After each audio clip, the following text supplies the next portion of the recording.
Mon nom est Maya Bennett. J'ai 31 ans. Et la première fois que je me suis assise en face de mes parents après 3 ans de silence. J'ai cru que la partie la plus difficile de la soirée serait de décider si je leur pardonnerais. Je me trompais. À mi-chemin du dîner, une pression dure s'est formée sous mon sternum. Au début, j'ai blâmé la pièce. Le restaurant était bondé, l'air était chaud. Et mon père venait de passer les 10 minutes précédentes à expliquer pourquoi le passé devait rester dans le passé. Puis la pression s'est resserrée. J'ai baissé ma fourchette et j'ai inspiré avec précaution.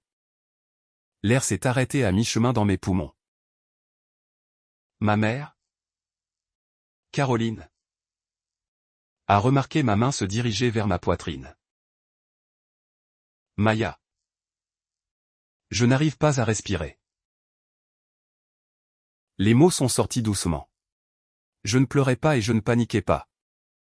J'essayais de ne pas embarrasser personne. Ce qui devrait vous dire tout sur la famille dans laquelle j'avais été élevé. Mon père, Richard, m'a regardé moins d'une seconde avant de jeter un coup d'œil vers notre serveur. Elle peut attendre jusqu'au dessert, a-t-il dit. Ne gâche pas la soirée. Le serveur s'est figé. Ma mère aussi. Pendant un instant irrationnel, je me suis demandé si mon père avait raison. C'est ce que des années à être traité de dramatique m'avaient fait. Même avec la douleur qui se propageait dans ma poitrine. Je cherchais encore sur son visage la permission de croire mon propre corps. 3 ans plus tôt. Je l'avais vu utiliser la même expression composée pendant que quelqu'un d'autre peinait à respirer. Cette personne était mon frère cadet, Eli. Il était mort avant le matin. La douleur dans ma poitrine s'est accentuée. Mes doigts sont devenus froids et le restaurant a légèrement penché d'un côté. Maya. Assieds-toi bien. A chuchoté ma mère. J'étais déjà assise. Richard a tendu la main vers son verre d'eau comme si le problème pouvait être réduit en refusant d'y réagir. Nous sommes venus ici pour réparer cette famille, a-t-il dit. Ne transformons pas le dîner en une autre crise. Une autre crise. C'est ainsi qu'il appelait tout ce qu'il ne pouvait pas contrôler. J'ai essayé de reculer ma chaise, mais mes bras avaient perdu la plupart de leur force. Le mouvement a attiré l'attention d'une femme debout près du poste d'accueil. Elle avait la quarantaine. Vêtue d'une veste de direction sombre avec une radio accrochée à la taille. Elle s'appelait Rosa Mendes. Je ne le savais pas encore, mais dans les 60 secondes suivantes. Cet inconnu ferait plus pour me protéger que mes 2 parents ne l'avaient fait en 3 ans. Rosa a traversé la salle, a regardé mon visage une fois. Et a demandé au serveur depuis combien de temps j'avais du mal à respirer. Mon père a répondu à ma place. Elle est contrariée. Nous nous en occupons. Rosa l'a ignoré et s'est accroupie près de ma chaise. Elle a demandé où était la douleur et si elle avait commencé soudainement. J'ai touché le centre de ma poitrine parce que parler demandait plus d'air que je ne semblais capable d'en trouver. Rosa s'est levée et a tendu la main vers son téléphone. La voix de Richard s'est durcie. Il n'y a pas besoin d'appeler une ambulance. Rosa l'a regardé droit dans les yeux. Avec tout le respect que je vous dois. Monsieur. Ce n'est pas votre décision. Elle a appelé le 911. Mon père s'est renversé en arrière comme si elle l'avait insulté. Ma mère s'est rapprochée, mais même alors, elle n'a pas pris ma main. Elle continuait à regarder alternativement Richard et moi. Attendant que quelqu'un d'autre décide de ce qu'elle avait le droit de faire. Cela m'a fait mal à un endroit que la pression dans ma poitrine ne pouvait pas atteindre. Il m'avait invité dans ce restaurant pour se réconcilier. Caroline avait utilisé exactement ces mots. Elle m'avait dit qu'il me manquait, que 3 ans c'était trop long. Et qu'Ellie n'aurait jamais voulu que nous restions divisés. Mais quand j'ai dit que je n'arrivais pas à respirer, Leur premier instinct n'avait pas été de me protéger. Il avait été de protéger la soirée. Les bruits du restaurant ont commencé à s'estomper autour de moi.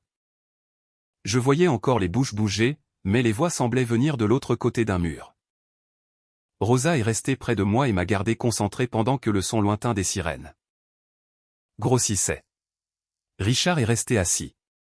Les menus de desserts intacts étaient posés près de sa main. Quand les secouristes sont entrés dans le restaurant, j'ai regardé mon père et j'ai compris quelque chose que j'avais passé 3 ans à essayer de ne pas accepter. Le problème entre nous n'avait jamais été une seule nuit terrible. C'était la personne qu'il devenait chaque fois que la douleur d'un autre être humain menaçait sa certitude. Environ 15 minutes après que Rosa eut appelé le 911. Un médecin des urgences étudierait mon visage et me poserait une question sur Ellie. Au moment où j'y répondrais, toutes les personnes dans cette pièce commenceraient à bouger plus vite.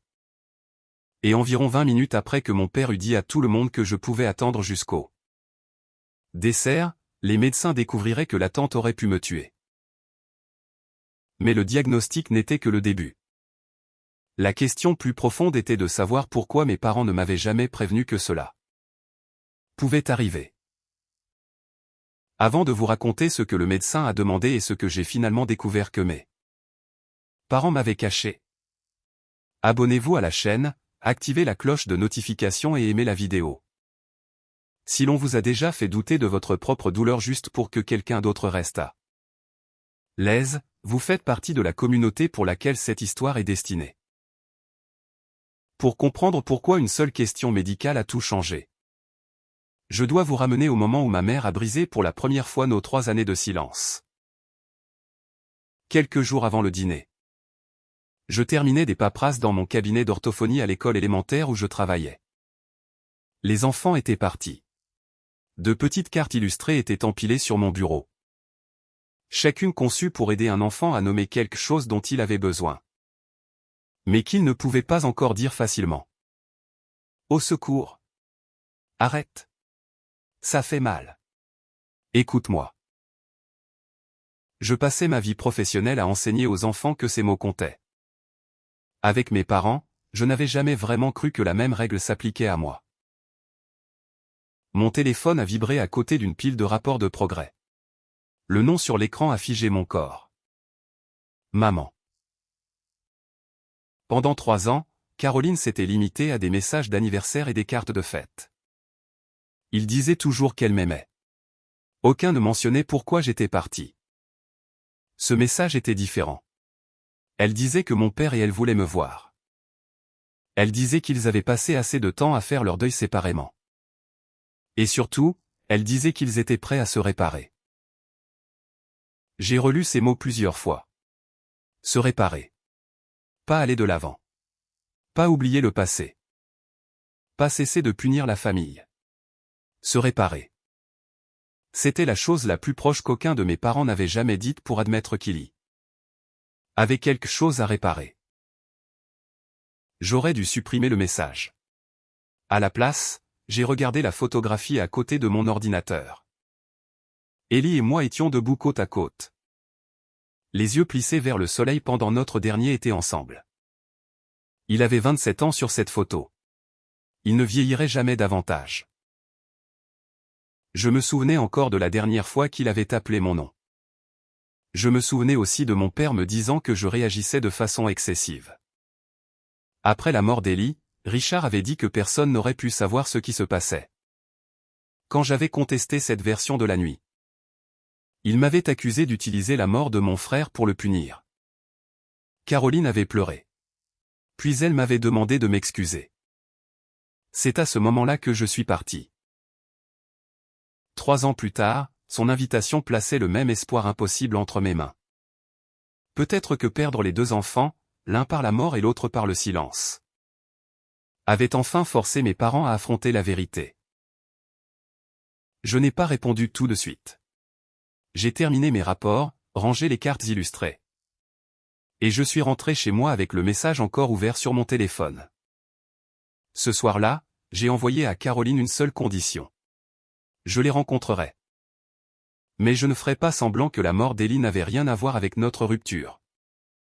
S'il voulait vraiment une réconciliation, nous devions parler de ce qui s'était passé. Ma mère a répondu presque immédiatement. Elle a accepté. À ce moment-là, j'ai cru que cette réponse signifiait que mes parents étaient enfin prêts à écouter. Je ne comprenais pas encore que Caroline et Richard voulaient me récupérer à leur table. Ils n'avaient jamais accepté de renoncer au contrôle de l'histoire. Pendant les jours suivants, Caroline a traité le dîner comme s'il s'agissait d'une cérémonie fragile. Elle m'a envoyé l'adresse du restaurant 2 fois, a confirmé la réservation. Et a demandé si j'avais des restrictions alimentaires. Elle a proposé que Richard vienne me chercher, mais j'ai refusé. Si la soirée tournait mal, je voulais mon propre moyen de rentrer. Richard ne m'a jamais contacté directement. Cela aurait dû m'alerter. Quand je suis arrivé, mes parents étaient déjà assis à une table d'angle sous des lumières suspendues douces. Richard s'est levé en me voyant. Il avait presque exactement le même aspect qu'il y a 3 ans. Des mèches argentées commençant à apparaître aux tempes, la posture droite, l'expression contrôlée. Caroline m'a serré dans ses bras avant que je puisse décider si je le voulais. « Tu es magnifique », a-t-elle chuchoté. Sa voix tremblait. Pendant quelques secondes, je me suis autorisé à la serrer en retour. Richard m'a tendu la main. Puis il a semblé se raviser et m'a tiré dans une brève étreinte qui semblait plus formelle. Qu'affectueuse. Je suis content que tu sois venu. A-t-il dit. Moi aussi. À ce moment-là. Je le pensais vraiment. Le restaurant était le genre d'endroit que mon père choisissait quand il voulait qu'une occasion paraisse importante. Serviette en lin, argenterie lourde. Serveur qui semblait formé pour remarquer un verre vide avant le client. Richard m'a dit de commander tout ce que je voulais. C'était sa façon familière de montrer de la générosité sans exposer quoi que ce soit de vulnérable. Pendant la première demi-heure, nous avons parlé de sujets sans danger. Mon travail, leur maison, les événements de bénévolat de Caroline. Un voisin qui avait déménagé en Arizona. Aucun des parents n'a mentionné les messages que j'avais envoyés après la mort d'Ellie. Aucun n'a reconnu le filtrage de mes appels, l'exigence de Richard que je m'excuse. Ou les 3 anniversaires qu'ils avaient célébrés sans moi. Finalement, j'ai posé ma fourchette. Maman a dit que vous vouliez vous réparer. Caroline a jeté un regard à Richard. Oui, a-t-elle dit. Nous détestons ce qui est arrivé à cette famille. Ce qui est arrivé à la famille? Ai-je répété. Richard a expiré par le nez. Maya. Nous avons convenu que ce serait un nouveau départ. J'ai accepté de venir si nous pouvions discuter de pourquoi je suis parti. Nous avons tous dit des choses pendant que nous faisions notre deuil. J'ai attendu qu'il nomme l'une des choses qu'il avait dites. Il ne l'a pas fait. Caroline a tendu la main à travers la table mais s'est arrêtée avant de toucher la mienne. Ton père et moi t'avons terriblement manqué. Vous m'avez manqué aussi.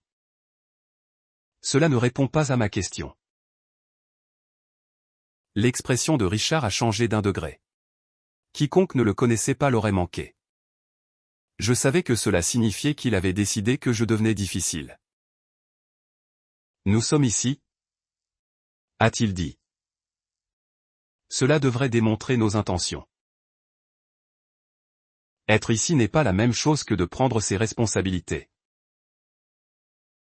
Pourquoi exactement? Pour ce qui est arrivé à Ellie. Les yeux de Caroline se sont remplis. Richard s'est renversé en arrière. Ton frère est mort d'un événement médical que personne n'aurait pu prévoir. Je t'ai dit qu'il avait besoin d'un hôpital et les médecins nous ont dit plus tard que son état était rare. Ce n'est pas ce que j'ai demandé. Sa mâchoire s'est contractée. Tu es venu ici avec une accusation préparée. Non.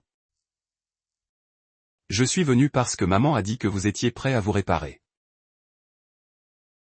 Caroline a fait un geste vers les assiettes comme si la nourriture pouvait nous sauver. Pourrions-nous finir le dîner d'abord?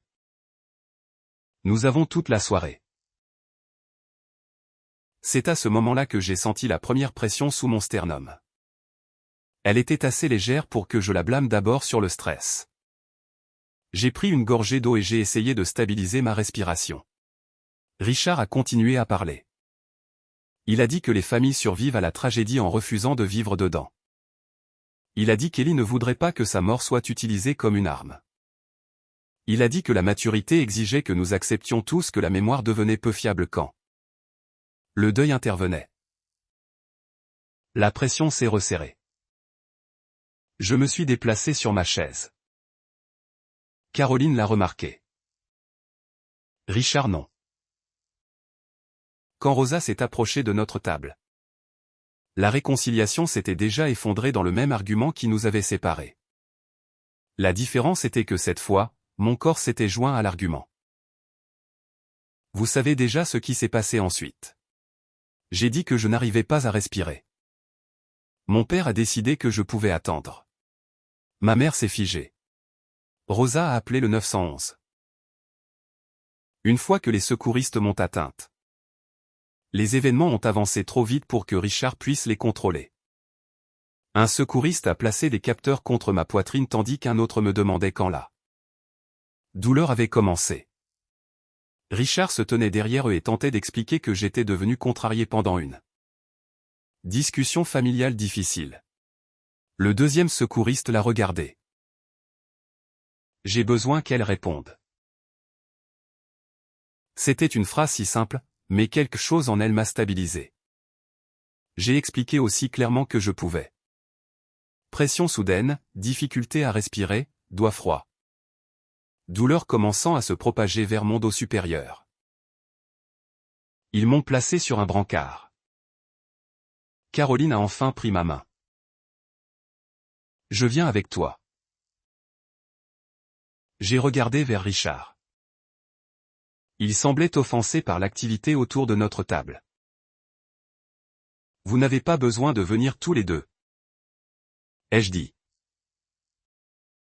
Caroline m'a relâché lentement. Les secouristes m'ont fait sortir de la salle. Les clients ont baissé les yeux à notre passage. Rosa a marché à côté du brancard jusqu'à l'entrée. Tu as fait ce qu'il fallait, m'a-t-elle dit. J'ai voulu lui dire que c'était elle qui l'avait fait. Mais le masque à oxygène rendait la parole difficile. Les portes de l'ambulance se sont refermées avant que je voie si l'un des parents avait suivi. À l'intérieur, la pression continuait de monter. Le secouriste a demandé si j'avais des antécédents de problèmes cardiaques. J'ai dit non. Du moins, je croyais que la réponse était non. Aux urgences, une infirmière m'a emmené directement dans une baie d'examen. Quelqu'un a prélevé du sang. Quelqu'un d'autre a connecté d'autres électrodes à ma poitrine. Le premier électrocardiogramme n'expliquait pas l'intensité de mes symptômes.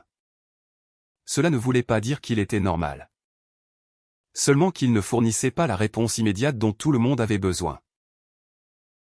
Le docteur Priya Shah est entré pendant qu'une infirmière vérifiait à nouveau ma tension. Elle s'est présentée, m'a demandé de décrire la douleur, et a écouté sans m'interrompre.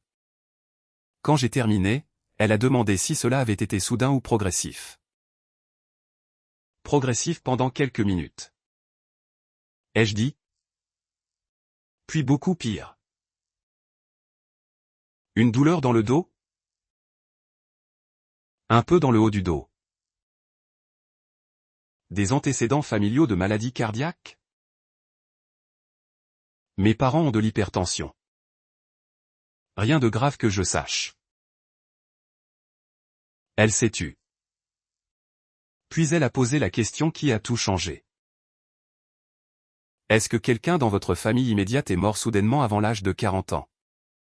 Surtout après s'être plaint de douleurs à la poitrine ou au dos. Pendant un instant, j'ai entendu seulement le moniteur à côté de moi. Mon frère. L'attention du docteur Shaw s'est aiguisée. Quel âge avait-il? 27 ans. Que s'est-il passé? Il a dit que sa poitrine faisait mal. Plus tard. Il a dit que la douleur se déplaçait dans son dos. Mon père a pensé que c'était une indigestion. Ellie s'est couché et il est mort cette nuit-là. Qu'a montré l'autopsie? J'ai avalé. Ils m'ont dit que quelque chose s'était rompu près de son cœur. Mes parents se sont occupés du rapport. Nous ne nous parlions plus à ce moment-là. Le docteur Shaw s'est tourné vers l'infirmière. L'énergie dans la pièce a changé immédiatement. Elle a ordonné une imagerie urgente de mon aorte et a demandé à l'infirmière de prévenir l'équipe cardiovasculaire. Elle n'a pas déclaré de diagnostic sur la base d'une seule réponse. Elle a reconnu que ma réponse changeait ce qu'il devait exclure. J'ai reconstruit plus tard la chronologie à partir du rapport d'incident de Rosa et de mes dossiers hospitaliers. Le docteur Shaw a posé la question sur Ellie environ 15 minutes après que Rosa eut appelé le 911. Vers la 20e minute. On me préparait pour un angioscanner en raison d'une possible urgence aortique aiguë. Mes parents sont arrivés à l'hôpital avant le scanner. Richard est entré le premier dans la baie. Cela devient hors de contrôle, a-t-il dit. Le docteur Shaw a continué à examiner mon dossier. Il vérifie mon aorte. Pourquoi? À cause d'Ellie. Son visage s'est figé. Caroline s'est arrêtée près du rideau. Qu'est-ce qu'il y a avec Ellie? Le médecin a demandé comment il était mort. Richard a regardé le docteur Shaw. La mort de mon fils n'était pas liée. C'était il y a 3 ans. Cet antécédent peut être médicalement significatif, a-t-elle dit. Il augmente peut-être notre préoccupation. Nous avons besoin d'imagerie. Richard a croisé les bras. Tout cela est-il nécessaire sur la base d'une histoire familiale racontée pendant une crise de panique? La pièce est devenue silencieuse. J'ai senti le vieux doute me saisir à nouveau. Mon père était calme. J'étais allongé sur un lit d'hôpital avec des fils attachés à mon corps. Pendant la plus grande partie de ma vie. Le calme avait été traité comme une preuve que Richard avait raison. Le docteur Shaw ne l'a pas regardé. Maya. Consentez-vous au scanner? Oui. Ce seul mot l'a retiré de la décision. Une infirmière m'a emmené avant qu'il puisse répondre. Le scanner lui-même a été bref. L'attente ensuite a semblé interminable, bien qu'elle n'ait pas pu durer plus de quelques minutes. Le docteur Shaw est revenu avec un autre médecin. Elle a tiré le rideau et s'est tenue près du pied de mon lit. L'imagerie montrait une dissection aiguë de mon aorte ascendante. Du sang avait pénétré dans une déchirure à l'intérieur de la paroi du vaisseau qui transporte le sang depuis mon cœur. L'état pouvait se rompre ou interrompre le flux sanguin sans préavis. Ils avaient aussi identifié une valve aortique bicuspide. Une condition structurelle avec laquelle j'étais apparemment né. J'avais besoin d'une chirurgie d'urgence. Caroline s'est couvert la bouche. Richard a regardé le médecin. Il doit y avoir une autre option. L'équipe chirurgicale expliquera la procédure, a dit le docteur Shaw. Attendre n'est pas une option sûre. Le mot a frappé les trois. Attendre. Mon père m'a regardé. Mais il ne s'est pas excusé. Un formulaire de consentement chirurgical a été placé devant moi. Ma main tremblait trop pour tenir le stylo au début. Caroline s'est rapprochée. Nous veillerons à ce qu'il s'occupe de toi. Quelque chose s'est durci en moi. Personne ne prend de décision pour moi sauf moi. Maya. Nous sommes tes parents. Je sais. J'ai signé le formulaire. Une infirmière a demandé qui pouvait recevoir des nouvelles pendant la chirurgie. J'ai autorisé Caroline à recevoir des informations de base. J'ai spécifiquement déclaré que Richard ne pouvait pas prendre de décision ni obtenir de détails. Au-delà de ce que j'autorisais. Il m'a entendu. Son expression suggérait que je le punissais. Je n'avais pas la force d'expliquer que me protéger n'était pas une punition. Alors que l'équipe chirurgicale se préparait à me déplacer, Caroline s'est penchée près de mon visage. Nous ne savions pas. A-t-elle chuchoté. J'ai cherché dans ses yeux. Elle avait l'air effrayée. Elle avait aussi l'air coupable. Ce n'était pas la même chose. La dernière image dont je me souviens avant la salle d'opération était Richard debout près du mur. Les mains dans les poches. Comme s'il attendait que quelqu'un prouve que la situation avait été exagérée. Puis l'anesthésie a tout emporté. Quand j'ai repris conscience, de la lumière se déplaçait sur un plafond blanc. La douleur est arrivée ensuite. Elle était profonde, lourde, et différente de tout ce que j'avais vécu. Une voix m'a dit que la chirurgie était terminée. Une autre a expliqué que j'étais en soins intensifs. Mon tube respiratoire avait été retiré, mais parler faisait encore mal. J'ai dormi, me suis réveillé, et ai dormi à nouveau. Le temps n'existait que dans le mouvement des infirmières et la lumière changeante au-delà d'une fenêtre étroite. Le docteur Chan est venu me voir quand j'ai été assez alerte pour la comprendre. La réparation chirurgicale avait réussi. Mon état nécessiterait une surveillance cardiologique à vie. Mais j'avais survécu au danger immédiat. J'ai demandé si la valve bicuspide était liée à Ellie. C'est possible, a-t-elle dit. Les valves aortiques bicuspides et les maladies aortiques associées peuvent survenir. Dans les familles. Avez-vous accès à son rapport d'autopsie? Mes parents l'ont. Si son rapport a identifié quelque chose de similaire. Les parents au premier degré auraient pu être conseillés de subir un dépistage. Caroline était assise près de la fenêtre. Les mains crispées l'une sur l'autre. Je l'ai regardée. L'avons-nous été? Elle a baissé les yeux. Ce n'était pas une réponse.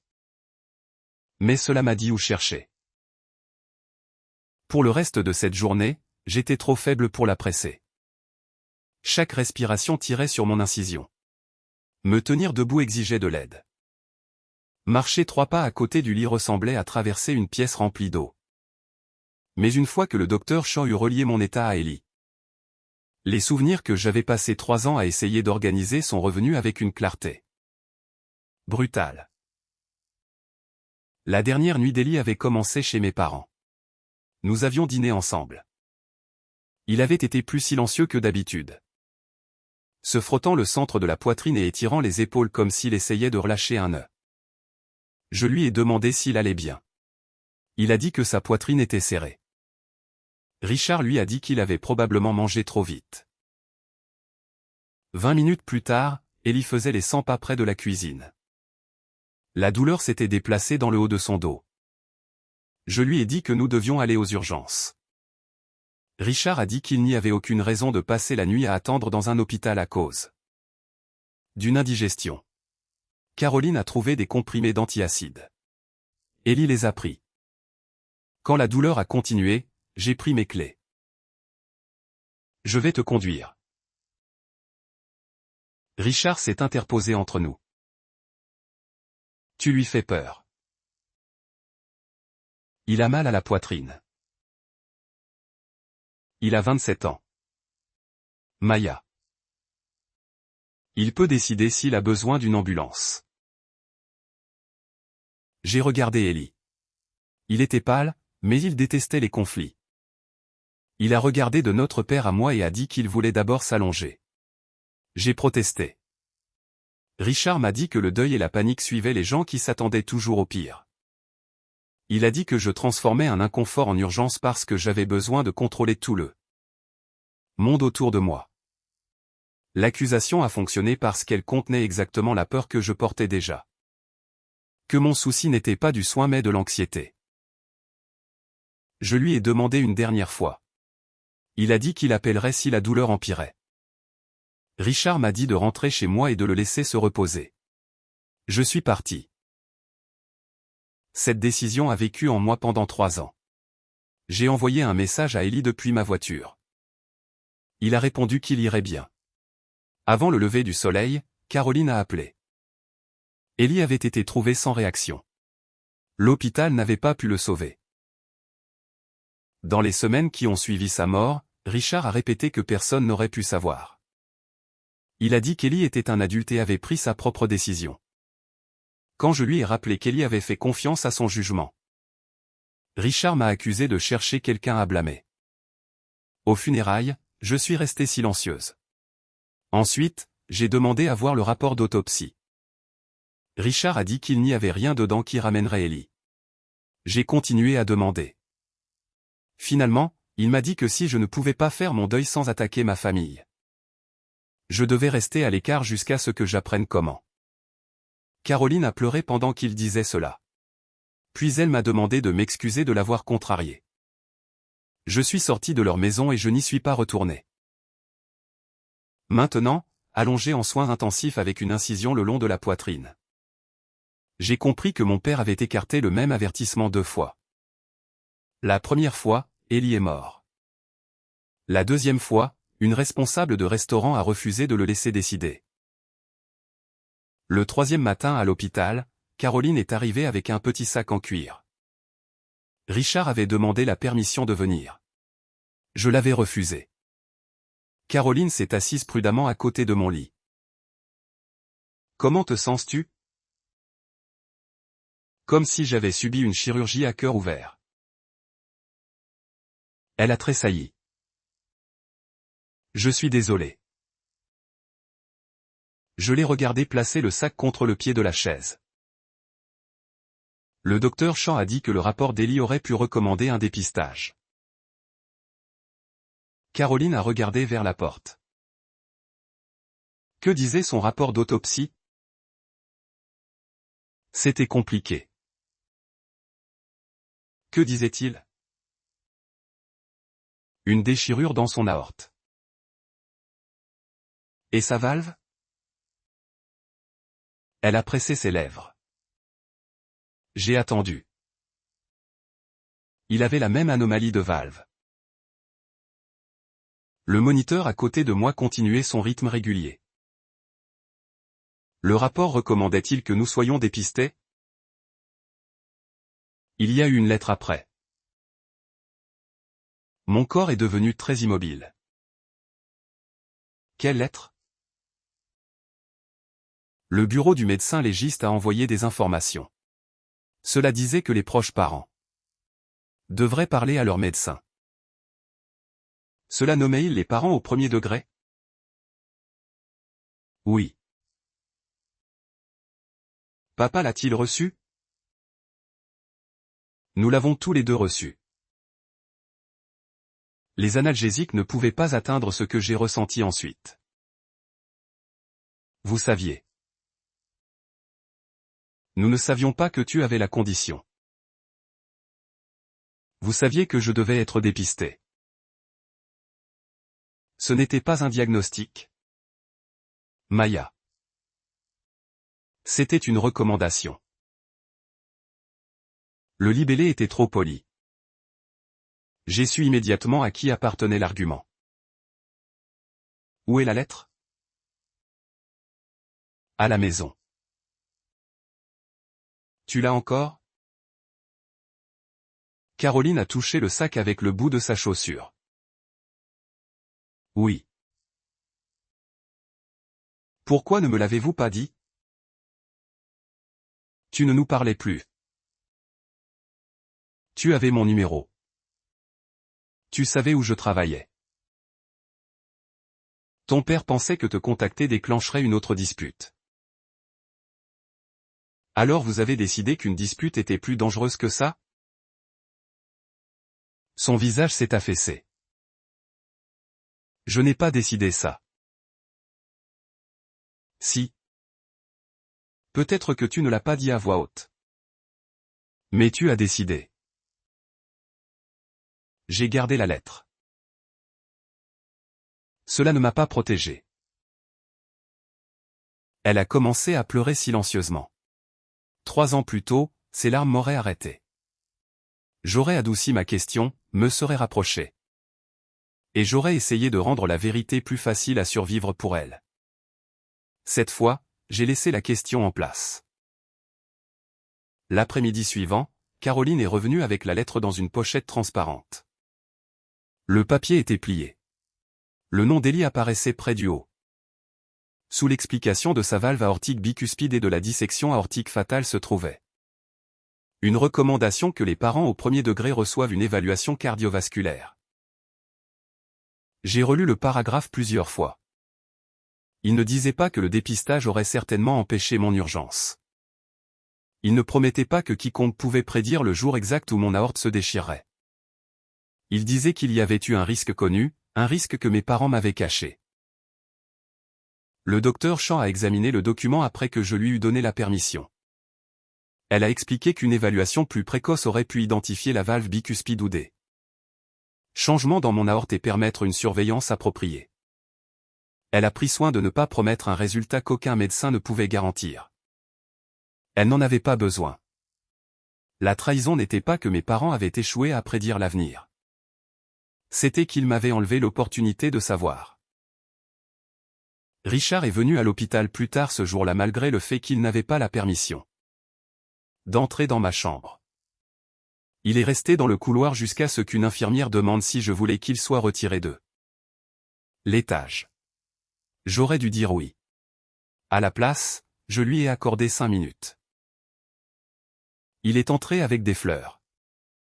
Il les a posées sur le comptoir comme si nous commencions une visite ordinaire. Tu as meilleure mine. J'ai failli mourir. Et Dieu merci. Tu n'es pas morte. Maman m'a apporté la lettre. Ses yeux se sont dirigés vers Caroline qui se tenait derrière lui. Je me doutais qu'elle le ferait. Vous l'avez reçu il y a 3 ans. C'était une recommandation générale. Elle disait parents au premier degré. Elle ne disait pas que tu étais malade. Elle disait que j'avais besoin d'un dépistage. Tu nous avais exclus de ta vie. Cela n'a pas empêché maman d'envoyer des cartes d'anniversaire. C'est exactement ce dont j'avais peur. Tu prends une tragédie médicale et tu en fais un procès. Non. Je demande pourquoi vous ne m'avez jamais prévenu. J'ai pris la meilleure décision possible avec les informations disponibles. Vous avez décidé de ne pas me le dire. J'ai respecté la frontière que tu avais créée. Je l'ai regardé. Au restaurant, il avait ignoré ma frontière en répondant aux questions médicales à ma place. Maintenant il utilisait cette même frontière pour justifier d'avoir retenu un avertissement de santé. Tu as dit à Ellie de s'allonger. Ses épaules se sont raidies. Nous ne recommençons pas ça. Il a dit que sa poitrine et son dos faisaient mal. Je t'ai dit qu'il avait besoin d'un hôpital. Tu paniquais. J'avais raison. Les mots étaient calmes. Ils ont changé la pièce. Richard a regardé Caroline. Elle avait passé la plus grande partie de sa vie à comprendre ce qu'il voulait avant qu'il ne parle. Cette fois, elle ne l'a pas sauvé. Maya nous a bien dit d'emmener Ellie. A-t-elle dit? Le visage de Richard s'est durci. Caroline. Elle l'a fait. Elle a proposé de le conduire. Je me souviens de la soirée. Alors souviens-toi de tout. Il s'est tourné complètement vers elle. Tu étais d'accord qu'il voulait se reposer. J'avais peur de te contredire. Le silence qui a suivi contenait tout leur mariage. Richard m'a regardé à nouveau. Ta mère est émotionnelle. Moi aussi apparemment. Cela ne nous rendait pas fausses pour autant. Il s'est avancé vers le lit. Tu as survécu. Pouvons-nous nous concentrer là-dessus au lieu de trouver de nouvelles façons de me blâmer? J'ai tendu la main vers le bouton d'appel à côté de moi. Tu dois partir. Je suis ton père. Tu n'es pas autorisé à être ici. Son expression est passée de la colère à l'incrédulité. J'ai appuyé sur le bouton. Une infirmière est entrée moins d'une minute plus tard.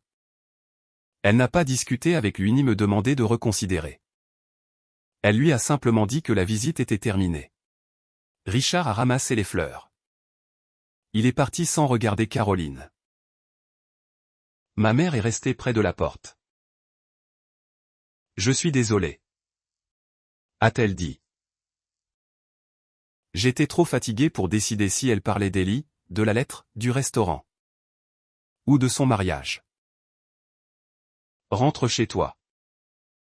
Maman. Elle a hoché la tête. Pour la première fois de ma vie. Elle a respecté une frontière que j'avais posée sans demander à Richard si c'était acceptable. La récupération n'est pas devenue facile simplement parce que j'avais enfin compris ce qui s'était passé. Mon corps exigeait de la patience. J'ai appris combien de force il fallait pour s'asseoir droit, se doucher, tousser et marcher dans le couloir de l'hôpital. Les infirmières m'encourageaient à avancer un peu plus chaque jour. La cicatrice le long de ma poitrine semblait étrangère au début.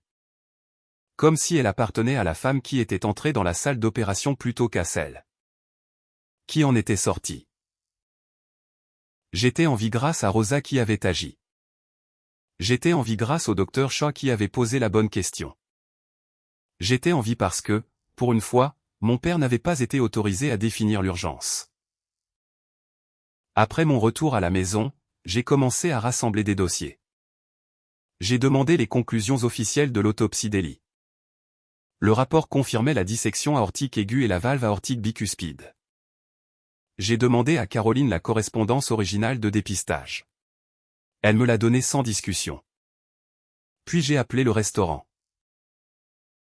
Rosa a répondu après que la réceptionniste m'eut transféré.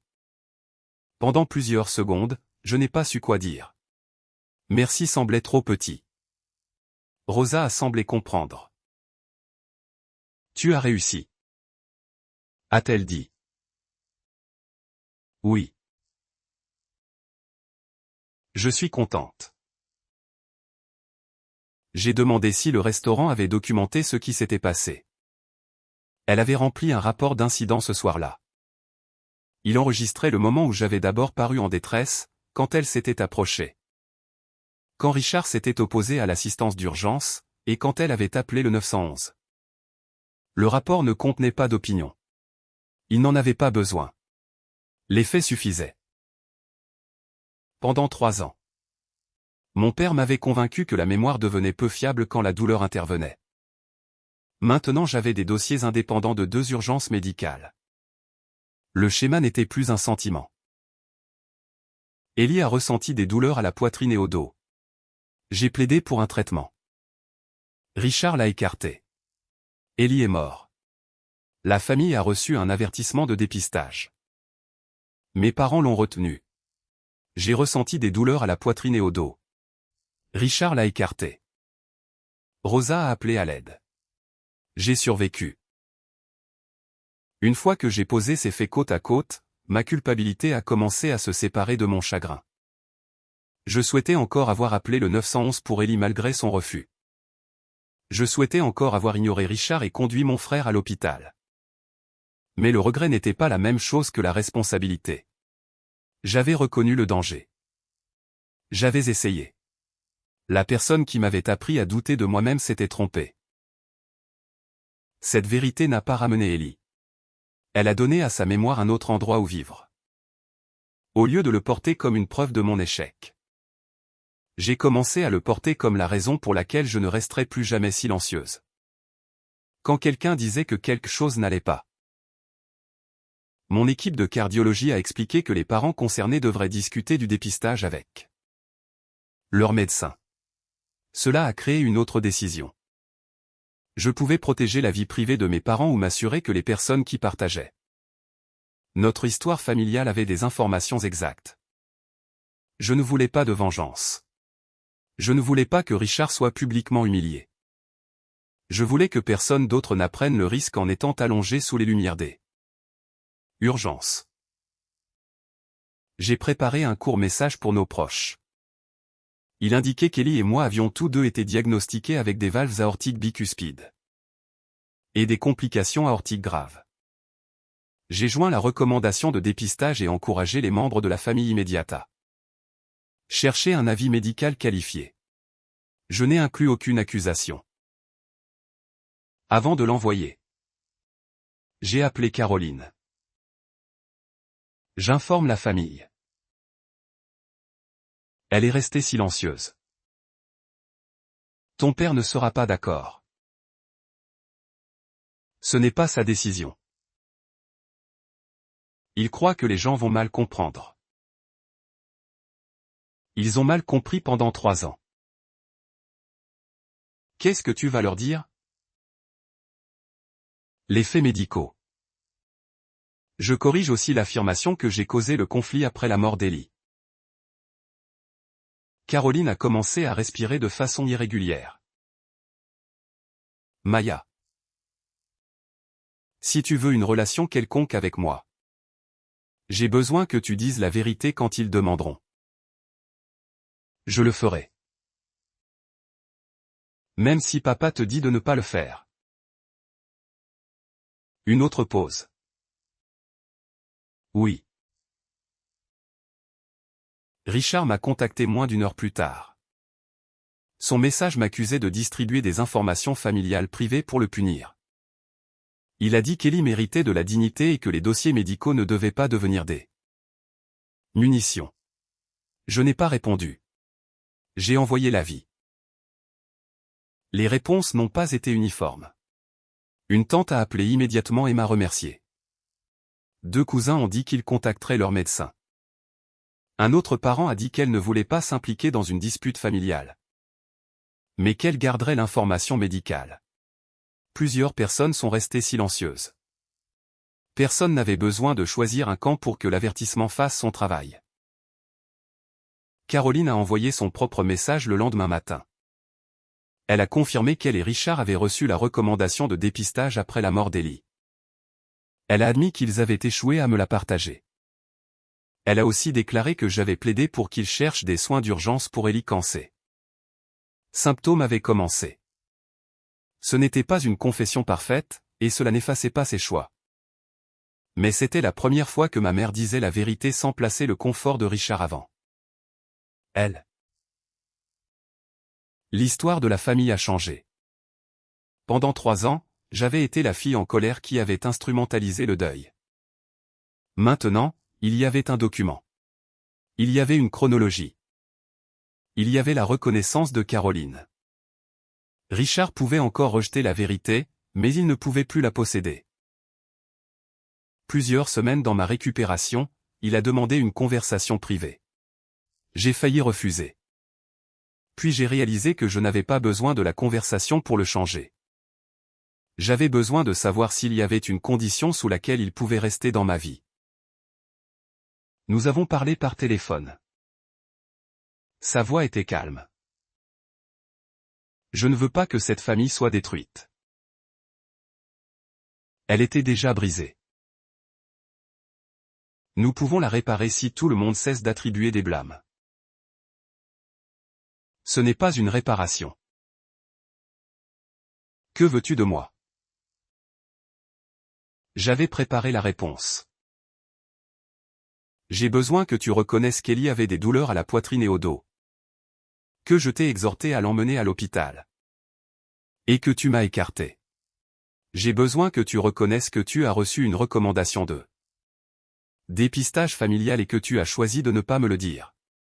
J'ai besoin que tu reconnaisses ce que tu as fait au restaurant. Et j'ai besoin que tu cesses d'appeler la responsabilité une punition. Il est resté silencieux pendant plusieurs secondes. Je regrette qu'Ellie soit mort. Ce n'est pas ce que j'ai demandé. Je regrette que tu sois tombé malade. Ce n'est pas ce que j'ai demandé. Je regrette que notre famille soit arrivée à ce point. Chaque déclaration centrait le résultat. Aucune ne nommait sa décision. Tu penses encore que le problème est ce qui s'est passé après tes choix? Ai-je dit. Tu ne penses pas que les choix sont le problème? Je refuse de confesser avoir causé une condition médicale. Je n'ai jamais dit que tu l'avais causé. C'est ce que tu sous-entends. Tu as retenu de l'information à ce sujet. Tu avais clairement fait savoir que tu ne voulais aucun contact. Tu aurais pu poster la lettre. Tu aurais pu appeler mon médecin. Tu aurais pu envoyer une seule phrase disant que ma vie pourrait dépendre de sa lecture. Je n'accepterai pas la responsabilité de toutes les choses terribles qui arrivent dans cette famille. Je te demande d'accepter la responsabilité de ce que tu as fait. Sa voix a perdu un peu de son contrôle. Tu veux que je sois humilié? Non. Je voulais un père qui appellerait une ambulance. Le silence a duré plus longtemps cette fois. Quand il a reparlé, son ton était devenu froid. Si c'est ta condition pour aller de l'avant, alors c'est toi qui choisis la séparation. 3 ans plus tôt, cette phrase m'aurait brisé. Maintenant j'entendais ce qu'elle était. Une dernière tentative de faire en sorte que sa décision m'appartienne. Je choisis la sécurité. Ai-je dit. J'ai terminé l'appel. Puis j'ai bloqué son numéro. Il n'y a pas eu de satisfaction dramatique après. Je suis resté seul dans mon salon et j'ai pleuré jusqu'à ce que les muscles autour de ma poitrine en guérison commencent à faire mal. J'ai pleuré pour Ellie. J'ai pleuré pour le père qui m'avait autrefois appris à faire du vélo et à vérifier l'huile de ma première voiture. J'ai pleuré parce que l'amour ne disparaît pas quand la confiance disparaît. Couper le contact avec Richard n'était pas une vengeance. C'était accepter que je ne pouvais pas construire une relation sûre avec quelqu'un qui exigeait que je nie pourquoi j'avais besoin de sécurité. Caroline a commencé à voir un thérapeute. Elle me l'a dit sans le présenter comme une preuve que je devrais lui pardonner. Cela comptait. Pendant les premiers mois, notre contact est resté limité à de brefs appels téléphoniques. Elle ne m'a pas demandé de parler à Richard. Elle n'a pas porté de message de sa part. Quand elle glissait dans un langage vague sur tout ce qui s'est passé, je l'arrêtais et lui demandais d'être précise. Parfois elle y arrivait. Parfois elle pleurait. La confiance revenait par centimètres, pas par kilomètres. Finalement, je lui ai permis de visiter mon domicile pendant 1 heure. Elle a vu le dossier contenant le rapport d'Ellie, la lettre de dépistage, le rapport d'incident de Rosa, et mon bracelet d'hôpital. Elle n'a touché à rien. J'avais l'habitude de penser que garder cette lettre signifiait qu'une partie de moi savait que cela comptait. La garder n'était pas assez. Je sais.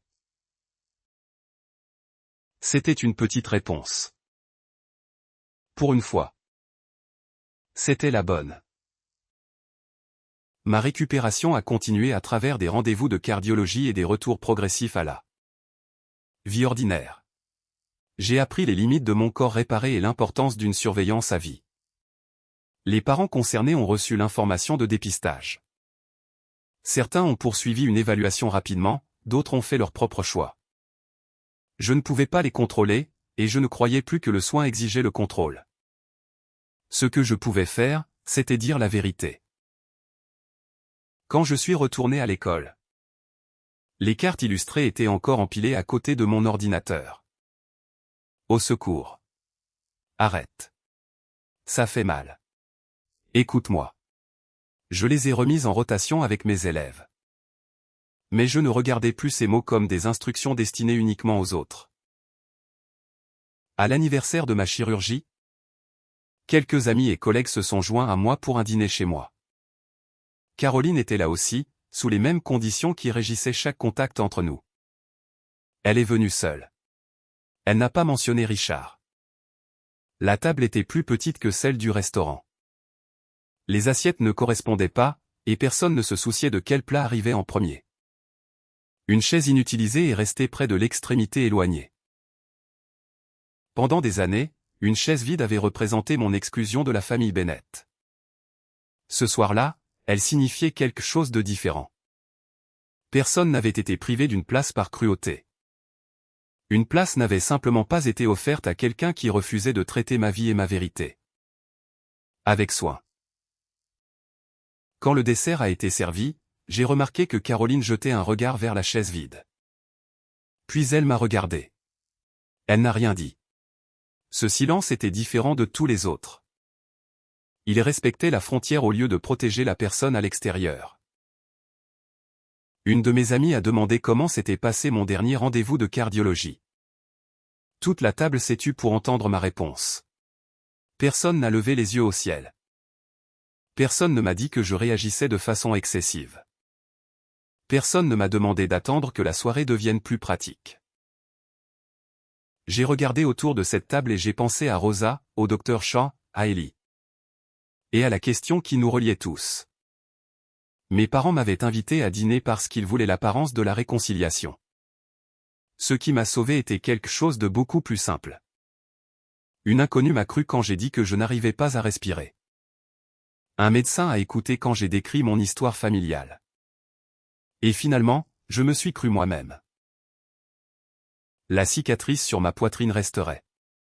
Tout comme le besoin de surveillance. Tout comme mon chagrin pour Ellie et la connaissance que mes parents auraient pu me prévenir plus tôt.